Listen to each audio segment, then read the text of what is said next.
সম্মানিত দর্শক, আসসালামু আলাইকুম। আমরা আসছি গুলবুনিয়া শুটিংয়ে, হঠাৎ করে দেখি যে আমার ভাইদের সাথে দেখা, এরা আমার ভিডিও দেখে। আর মূলত বিষয় হচ্ছে দেখি যে কম্বল দিতেছে গরিব যারা আছে, শীতে যারা ভোগ করতে আছে, রাইতে আল্লাহ ঘুমাইতে পারে না। যদি আপনারা একটা বউ দিতেন, কিন্তু সেটা তো আইনে নাই। এখন যেহেতু আপনারা কম্বল দিতে আছেন, আমার খুব ভালো লাগতে আছে যে পুরো মানুষ কম্বল গায়ে দিয়ে ঘুমাইবে। এখন এরা কোন কোম্পানি বা কিসের জন্য দিতেছেন, এ বিষয়ে যদি আপনারা কিছু একটু বলতেন। আচ্ছা, ধন্যবাদ আপনাকে। আসলে আমরা ইউথ ফর বাংলাদেশ বরগুনা জেলা শাখা এই যে গুলবুনিয়া এখানে আসছি মূলত শীতের বস্ত্র দেওয়ার জন্য। আসলে এই দক্ষিণ অঞ্চলে কিন্তু এই যে নদীর পাড় সাইডটা আসলে শীতে অনেকটাই সমস্যা হয়। এখন যাদের একদম ঘরটা নদীর এই পাশে আছে, বিশেষ করে তাদের সমস্যাটা আরও বেশি। এই জন্য আমরা শহরমুখী না হয়ে আমরা একটু গ্রাম সাইডে এসেছি তাদের আসলে শীত বস্ত্র দেওয়ার জন্য। আমরা 100 কম্বল নিয়ে আসছি আজকে। ইনশাল্লাহ আমরা এগুলো সবগুলো এই এলাকার গরিব দুঃখী মানুষের মাঝে বিতরণ করে দিয়ে যাবো। যাক, ধন্যবাদ। আসসালামু আলাইকুম।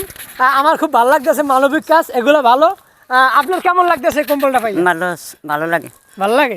এককাল দাদুর লই এক কম্বলের মধ্যে ঘুমাইবেন।